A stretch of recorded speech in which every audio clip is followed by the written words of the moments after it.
fraternity. And so somehow him and his fraternity brothers got a hold of a circus elephant. And so somehow they create some havoc and chaos in the town. And so his mother said, leave town before dad gets home. So somehow he made it out to Tucson.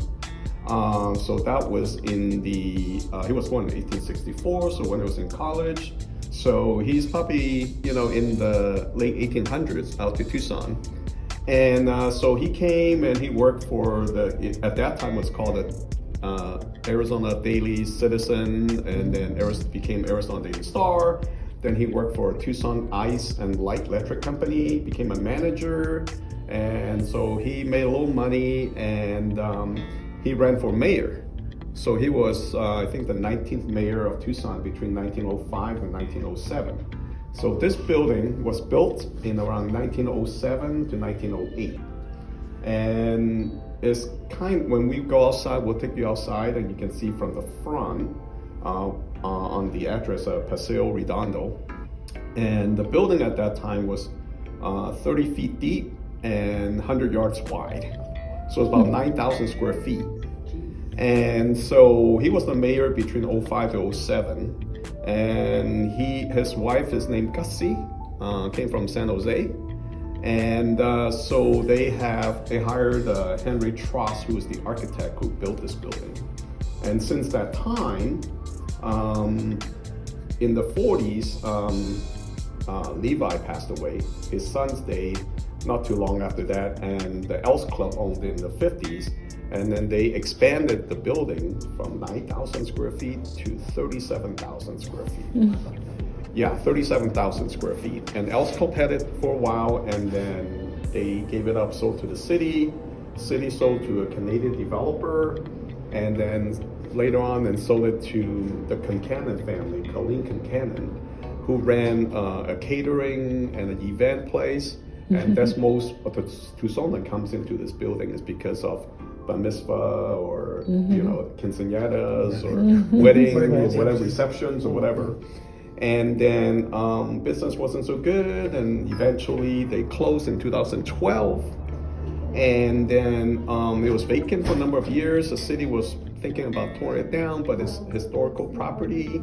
And somehow at that time, the Downtown Development Corporation or the mayor convinced El Rio, because our main clinic's on Congress, just right down the street. And they said, our administration office was all the way over by the airport. And they said, if you guys are interested to purchase this property, at that time when Levi Manning had it, was like 11 acres. But since that time, our property here is only about 5 acres.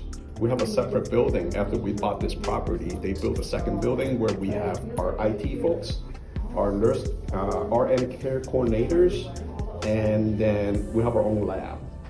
So SonoraQuest, LabCorp, depends on your insurance, right? They send the lab to certain places, and if some of them we have contracts with, we would have couriers pick up all the specimen, we process it. And then a few years ago when we had COVID, we got $15 million from the federal government, and we decided to invest that money into electronic medical record called Epic. So if you get your labs done in the morning, you might be able to get your results in the afternoon. Okay. Nice. So this building, Henry Trost, is Spanish colonial, Italian Renaissance, Perry style. Territorial, you'll see.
Osborne didn't want a building in her name, so she just wanted a fountain and a plaque. A tile. So the Congress building, when they rebuilt it a number of years ago, was named the Robert Gomez Building.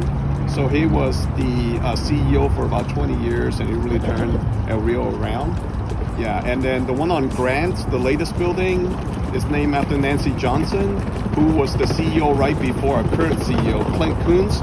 Clint Coons came from Marana Health Center. He was there for about 6 years, and he'd been at El Rio about 4 years. Yeah. So. What do you remember about the Manning house growing up in Tucson? Oh, just coming down to this area, and there were several other old mansions still here, and it was called Snob Hollow. But I always remember this building because it was so different. It stood out from the other mansions? Yeah, they were all second story, Two-story, okay. more traditional. In 2001 or 2, we came to the Manning house for a wedding reception that was in the area where the fountain was, and kind of like a greenhouse feel to it. And sitting out on the grass in the front was very nice. And then about a year later, we came to our friend's father's memorial, and it was in what's now, or was, the living room.